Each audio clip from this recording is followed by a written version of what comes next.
إن الحمد لله نحمده ونستعينه ونستغفره ونعوذ بالله من شرور أنفسنا ومن سيئات أعمالنا من يهده الله فلا مضل له ومن يضلله فلا هادي له أشهد أن لا إله إلا الله وحده لا شريك له وأشهد أن سيدنا محمدا عبده ورسوله وحبيبه وخليله صلوات ربه وسلامه وبركاته عليه وعلى آله وأصحابه أجمعين أما بعد فيا عباد الله فأوصيكم ونفسي بتقوى الله وطاعته فقد فاز المتقون فلا تموتن إلا وأنتم مسلمون فقال تعالى مذكرا بذلك مذكرا لنا جميعا أعوذ بالله من الشيطان الرجيم بسم الله الرحمن الرحيم يا أيها الذين آمنوا اتقوا الله حق تقاته ولا تموتن إلا وأنتم مسلمون فقال الله عز وجل في آية أخرى يا أيها الناس اتقوا ربكم الذي خلقكم من نفس واحدة وخلق منها زوجها وبث منهما رجالا كثيرا ونساء واتقوا الله الذي تساءلون به والأرحام إن الله كان عليكم رقيبا وقال الله تعالى يا أيها الذين آمنوا اتقوا الله وقولوا قولا سديدا يصلح لكم أعمالكم ويغفر لكم ذنوبكم ومن يطع الله ورسوله فقد فاز فوزا عظيما وقال رسول الله عليه الصلاة والسلام من أسلم منكم آمنا في سربه معافا في ساسنه إنه موت يوم فكأنما حجاله الدنيا صدق الله العظيم وصدق رسوله النبي الكريم ونحن على ذلك من الشاهدين والشاكرين والحمد لله رب العالمين. Ma'asyiral muslimin, jamaah Jumat yang dirahmati Allah Subhanahu wa taala. Mengiringi khutbah kita di siang hari yang penuh dengan keberkahan ini, marilah kita senantiasa menghaturkan rasa syukur kita kehadirat Allah Subhanahu wa taala dengan syukur sedalam-dalamnya atas segala rahmat, karunia, kasih sayang, nikmat yang telah Allah limpahkan kepada kita hingga di Jumat yang berkah ini, detik ini Allah masih senantiasa memberikan kita beribu-ribu kenikmatan yang diberikan Allah Subhanahu wa taala tidak bisa kita hitung jamaah. Dimulai pagi hari tadi sampai siang hari ini, nikmat dari nikmat yang Allah berikan kepada kita tak bisa kita hitung jamaah. Dimulai dari nikmat kesehatan yang Allah berikan kepada kita, nikmat keimanan sehingga kita masih mampu merespon seruan Allah Subhanahu wa taala. Allahu akbar, Allahu akbar. Allah masih menggerakkan langkah kaki kita dari rumah menuju masjid yang sama-sama kita cintai dan kita muliakan ini. Mudah-mudahan itu adalah sebagai bentuk syukur kita ke Allah Subhanahu wa taala. Kita mengucapkan alhamdulillahirabbil alamin. Tak bisa kita bayar setiap nikmat dari nikmat dan tak bisa kita hitung jamaah. Yang mengatakan nikmat Allah tak bisa dihitung bukan profesor matematika. Yang mengatakan nikmat Allah tak bisa dihitung bukan ahli berhitung. Akan tetapi Allah Azza wa Jalla langsung mengatakan qalilan ma tashkurun. Hanya sedikit di antara hambaku yang bersyukur kepada Allah Subhanahu wa taala. Hanya sedikit di antara hamba yang Allah berikan rezeki yang bersyukur kepada Allah Subhanahu wa taala. Kalau kita lihat asal kita dari mana jemaah? Dari rahim ibunda kita. Setelah 4 bulan kita di rahim ibunda kita, kita dititipkan Allah ruh, summa sawwahu. Allah meniupkan ruh dari alam ruh langsung menuju rahim ibunda kita. Kemudian ketika Allah Azza wa Jalla meniupkan ruh, fa ahyakum, maka kita hidup di dalam rahim ibunda kita jemaah. Maka kita bisa mendengar, kita bisa merasakan apa yang dirasakan ibunda kita. Maka tatkala apabila ibunda seorang bayi itu senang, maka dia akan senang. Apabila ibunda daripada seorang bayi itu gelisah, maka bayinya akan gelisah. Kemudian lantas apa yang membuat kita tidak bersyukur kepada Allah Subhanahu wa taala? Kemudian Allah menjadikan kita bisa mendengar, bisa merasakan. Qalilan ma tashkurun. Namun jamaah yang dirahmati Allah Subhanahu wa taala, hanya sedikit di antara hamba Allah yang bersyukur kepada Allah Subhanahu wa taala. Kalau seandainya Allah menyuruh kita membayar sedikit demi sedikit nikmat, maka kita pasti tidak bisa membayar nikmat itu. Orang kaya di seluruh dunia pun tak bisa membayar nikmat yang Allah berikan. Namun Allah menuntun kita bukan untuk membayar nikmat yang diberikan Allah, melainkan menyuruh kita untuk bersyukur kepada Allah Subhanahu wa taala. La in syakartum la azidannakum wa la in kafartum inna 'adzabi lasyadid. Ya ibadi, wahai hambaku, dikatakan Allah Subhanahu wa taala, jika kalian ridha, ikhlas, bersyukur terhadap rezeki yang aku berikan, maka yakinlah rezeki itu akan Allah tambahkan. Wala in kafartum, apabila kalian kufur, tidak bersyukur terhadap nikmat yang Allah berikan, maka sesungguhnya azab Allah sangat pedih. Jamaah yang dirahmati Allah Subhanahu wa taala, di mimbar yang mulia ini selaku khatib berwasiat kepada pribadi khatib sendiri, dan khatib mengajak seluruh jamaah tanpa terkecuali, marilah kita senantiasa menjadi orang-orang yang bertakwa kepada Allah Subhanahu wa taala. Takwa adalah senjata di saat ada dosa dan kemaksiatan menyelimuti diri. Takwa menjadi penerang. Takwa adalah di saat sesuatu menenggelamkan di tengah lautan, takwa akan menolong. Takwa adalah membawa manusia yang begitu berlumur dosa, apabila dia bertakwa, dibersihkan Allah Subhanahu wa taala dosa yang ada di dalam dirinya. Kemudian Allah memasukkan orang yang bertakwa di surganya Allah Subhanahu wa taala. Inilah cita-cita dari seorang mukmin jamaah. Orang-orang yang beriman kepada Allah Subhanahu wa taala, orang-orang yang mentaati perintah Allah dan Rasulnya, hanya satu cita-cita mereka. Mereka ingin dijadikan Allah sebagai orang yang bertakwa, dan dipanggil Allah Subhanahu wa taala ke surga orang yang bertakwa. Dipanggil Allah Subhanahu wa taala dengan nada yang indah. Dipanggil Allah Subhanahu wa taala dengan panggilan yang indah dan lembut. Itulah mereka, orang-orang yang bertakwa kepada Allah Subhanahu wa taala. Lantas bagaimana kita bisa bertakwa apabila kita tidak bersyukur kepada Allah? Maka langkah yang pertama, bersyukur kepada Allah Subhanahu wa taala. Fadhkuruni adzkurukum waskuruli wa la takfurun. Ingatlah Allah Subhanahu wa taala. Ingat Allah jamaah. Di saat kita susah, di saat kita ditimpa Allah dengan cobaan, di saat kita ditimpa dengan musibah, ingatlah Allah Subhanahu wa taala. Maka Allah akan mengingatmu ketika engkau dalam duka. Allah akan mengingatmu ketika engkau ditimpa musibah. Jadi jamaah yang dirahmati Allah Subhanahu wa taala, ada seorang hamba diberikan Allah kepada dia rezeki yang berlimpah, jabatan, bahkan harta yang menumpuk. Akan tetapi dia mengingat Allah Subhanahu wa taala. Inilah hamba yang dicintai Allah Subhanahu wa taala. Maka tatkala apabila dia ditimpa cobaan, ditimpa ujian, ditimpa masalah bertubi-tubi, maka Allah akan mengingat hamba yang seperti ini jamaah. Terkadang jamaah di antara kita ketika kita sedang senang, kita bahagia, kita diberikan Allah rezeki, kebanyakan kita melupakan Allah Subhanahu wa taala. Allah langsung yang mengatakan, qalilan ma tashkurun. Sedikit di antara hambaku yang bersyukur kepada Allah Subhanahu wa taala. Dan kita diberikan Allah senantiasa ingat teguran. Di dalam Al-Quran surah Ar-Rahman, Allah berulang-ulang mengulang satu ayat jemaah. فَبِأَيِّ آلَاءِ رَبِّكُمَا تُكَذِّبَانِ. Maka hambaku, nikmat seperti apa lagi yang kuberikan kepadamu yang engkau ingkari? Aku memberikanmu penglihatan, aku memberikanmu istri, aku memberikanmu keturunan, aku memberikanmu harta dan kekayaan. Bahkan Allah menjadikanmu orang-orang yang sukses. Akan tetapi mengapa engkau tidak bersyukur kepada Allah Subhanahu wa taala? Jadi jamaah, agar kita mengetahui bagaimana syukur itu, para ulama pun mengkategorikan syukur itu dua perkara jamaah. La in syakartum la azidannakum wa la in kafartum inna 'adzabi lasyadid.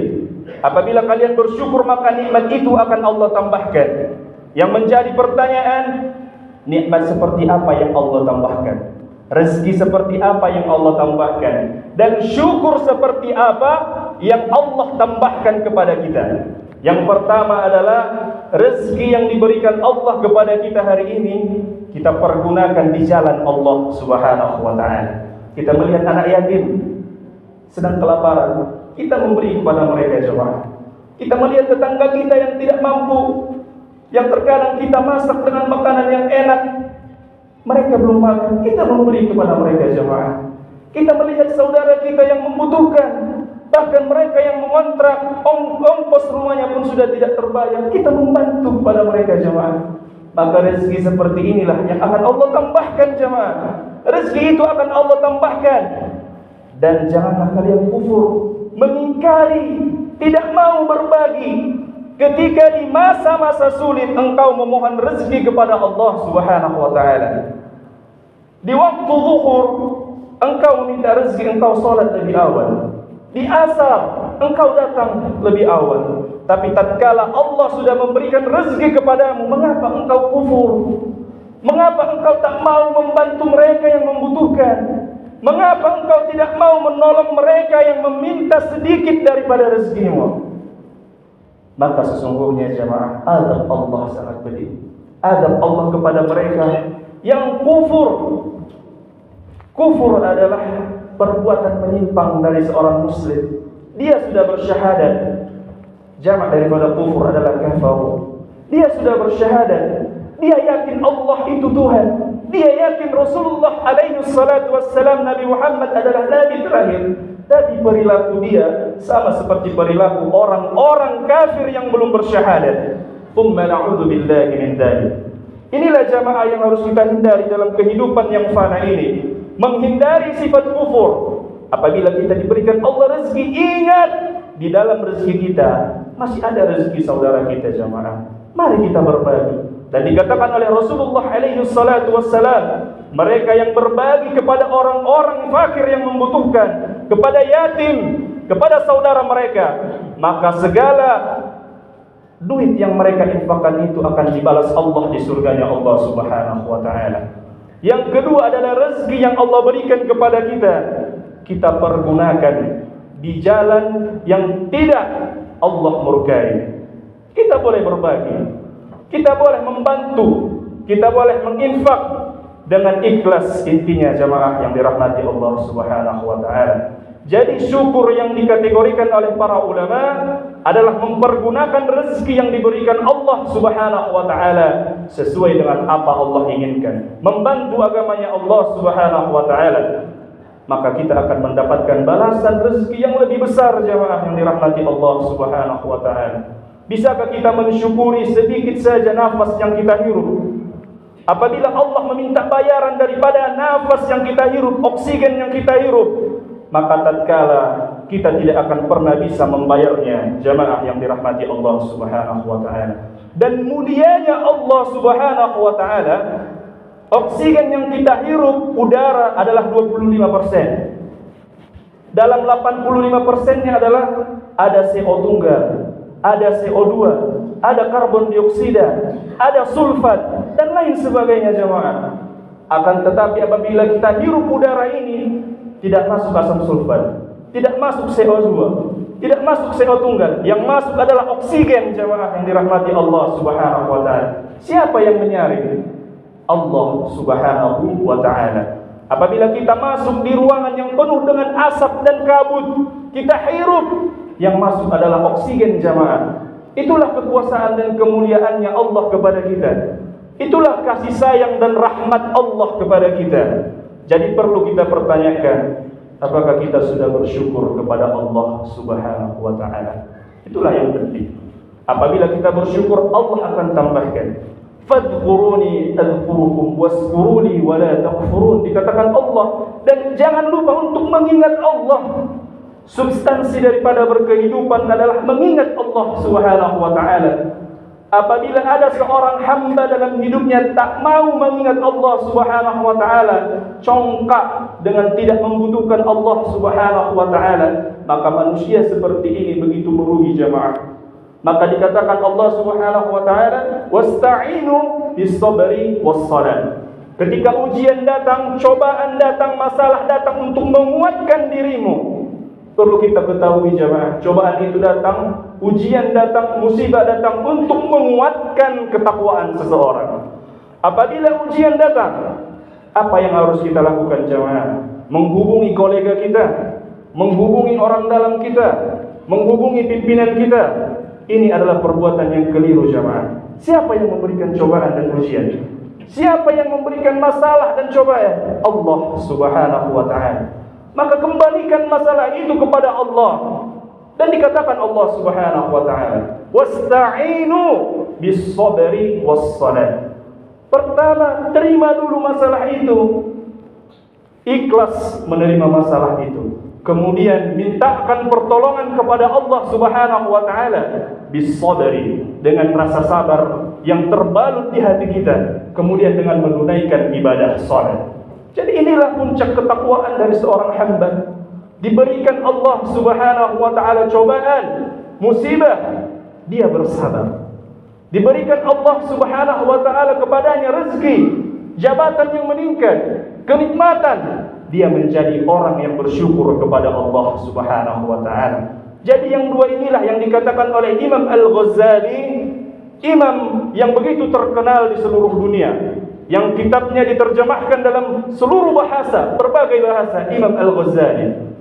Aku yakin orang yang pertama masuk surga adalah dua. Dialah orang yang sabar dan orang yang bersyukur. Sabar ketika diberikan Allah ujian, cobaan dan musibah. Dan ketika diberikan Allah rezeki, dia menjadi orang yang bersyukur kepada Allah Subhanahu wa ta'ala. Jadi inilah jamaah yang dirahmati Allah Subhanahu wa ta'ala. Mudah-mudahan dalam era sekarang kita diberikan Allah cobaan, kita diberikan Allah ujian, terima dulu masalah itu. Mintakan pertolongan kepada Allah Subhanahu wa ta'ala. Ketika Allah memberikan kita kegembiraan, Allah memberikan kita hajat yang kita inginkan, Allah memberikan kita rezeki yang berlimpah, pertama angkat tangan kita, ucapkan syukur kepada Allah Subhanahu wa ta'ala. Karena kesenangan dan cobaan merupakan ujian dari Allah Subhanahu wa ta'ala. Kesenangan dan cobaan itu ujian jemaah. Diberikan Allah kepadamu kesusahan, ujian. Diberikan Allah kepadamu kekayaan dan kesejahteraan, ujian jemaah. Lantas bagaimana kita memandang dengan kacamata yang berbeda? Kesabaran dan rasa syukur kepada Allah Subhanahu wa ta'ala. Mudah-mudahan melalui mimbar yang mulia ini, melalui khutbah yang singkat ini, dapat mengubah mindset kita jemaah, dapat mengubah hati kita. Apabila kita adalah orang yang diberikan Allah Subhanahu wa ta'ala cobaan dengan kegembiraan dan pangkat jabatan, marilah kita bersyukur kepada Allah Subhanahu wa ta'ala. Apabila kita tidak bersyukur jamaah, maka kita akan dipertemukan di yaumil akhir nanti dengan Nabi Sulaiman alaihissalam. Hai engkau orang kaya, engkau yang memiliki jabatan, engkau yang pangkatnya tinggi, yang melupakan Allah Subhanahu wa ta'ala, akan kupertemukan engkau dengan kekasihku Sulaiman alaihissalam. Kemudian akan ditanyakan Allah Subhanahu wa ta'ala, siapa lebih kaya engkau daripada kekasihku Sulaiman? Maka tentu saja Nabi Sulaiman lebih kaya. Lantas apakah Nabi Sulaiman melupakan Allah? Tidak, Nabi Sulaiman semakin mencintai Allah Subhanahu wa ta'ala. Lantas mereka sudah diberikan Allah Subhanahu wa ta'ala teguran dengan kisah-kisah orang yang congkak dan sombong seperti Fir'aun, congkak dengan kekayaan seperti Qarun. Maka ini akan menjadi pelajaran bagi kita jamaah. Marilah kita untuk bersyukur kepada Allah Subhanahu wa ta'ala. Dan banyak kisah yang menyatakan tentang kesabaran seorang sahabat Rasulullah sallallahu alaihi wasallam. Seorang sahabat yang tidak memiliki harta kekayaan, seorang sahabat yang begitu mulia, yang tunduk taat kepada Allah Subhanahu wa ta'ala. Di akhir ayatnya dia tidak memiliki harta jemaah. Pakaian pun yang ada di dalam anggota tubuhnya saja yang dia pakai. Akan tetapi menjelang akhir hayatnya, Allah berikan kepadanya balasan surga. Allah berikan kepada sahabat Nabi alaihi salatu wassalam kesejahteraan di dunia, dan Allah berikan dia di akhirat surganya Allah Subhanahu wa taala. Itulah inti dalam berkehidupan. Ketahuilah jamaah, kehidupan ini adalah permainan. I'lamu annamal hayatud dunya la'ibun wa lahu wa zinatun wa tafakhurun bainahum. Kehidupan dunia adalah permainan, senda gurau. Maka mereka yang memperhatikan ketakwaannya kepada Allah Subhanahu wa taala, mereka orang yang falah, orang yang sukses, adalah mereka orang yang bersabar ketika ditimpa dengan ujian, dan orang mereka yang diberikan dengan kesenangan, mereka bersyukur kepada Allah Subhanahu wa taala. Mudah-mudahan khutbah yang singkat ini bermanfaat. Amin ya rabbal alamin. Barakallahu li wa lakum fil Qur'anil azim. ونفعني وإياكم بما فيه من الآيات وذكر الحكيم فتقبل مني ومنكم تلاوته إنه هو السميع العليم أقول قولي هذا وأستغفر الله العظيم لي ولكم ولسائر المسلمين والمسلمات والمؤمنين والمؤمنات فلا فوزا مستغفرين ادعوا الله يستجب لنا ولكم جميعا.